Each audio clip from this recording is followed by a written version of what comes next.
აქციების წარუმატებლობის მიზეზი მარტო ის კი არ არის, რომ ვიღაც ოპოზიციამ ვერ ივარგა.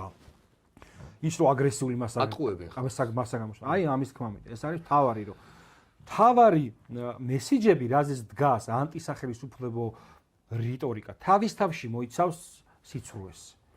ამიტომაც ის სოციალური პრობლემები, რომელიც მართლა აწუხებს საზოგადოებას, მათ შორის აი მე მინდა მაგრად ვისაუბრო, რომ ხელისუფლების წარმომადგენლებთან როგორ შეიძლება გადავიდეთ რაღაცა ინდუსტრიულ ეკონომიკის რელსებზე, როგორ შექმნათ გავაძლიეროთ ჩვენი წარმოება, რომ მე არ ვიყო დაჩაგრულ პოზიციაში იმპორტირებულ საქონელთან. ანუ რეალური პოლიტიკაზე მინდა ვიმსჯელო, მათ შორის შენთანაც, შენს კოლეგებთან, ზოგადად ხელისუფლების წარმომადგენლებთან და მინდა რომ ეს ოპონირება იმაზე კი არის გადიოდეს, ვინ უფრო მაგრად იტყვის, ვინ არის პრორუსი და მოღალატე, დავიღალე 30 წელზე გადავწყვიტე და დავიღალე.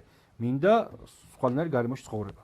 უბრალოდ ეს, როცა მე წართმეული მაქვს, აი თავარი კიდე არის ხაზგასმა მინდა. მე წართმეული მაქვს პროტესტის უფლება. იმიტომ, რომ ჩემი პროტესტის სათქმელი არ ჯდება ლიბერალური ბაბლის დღის წესრიგში. შანსი არ აქვს. მე თუ არ დავიწყე რომ ოცნებო პრორუსია, მე ვერ დავიწყებ თქვენთან ოპონირებას. წართმეული მაქვს ეს უფლება.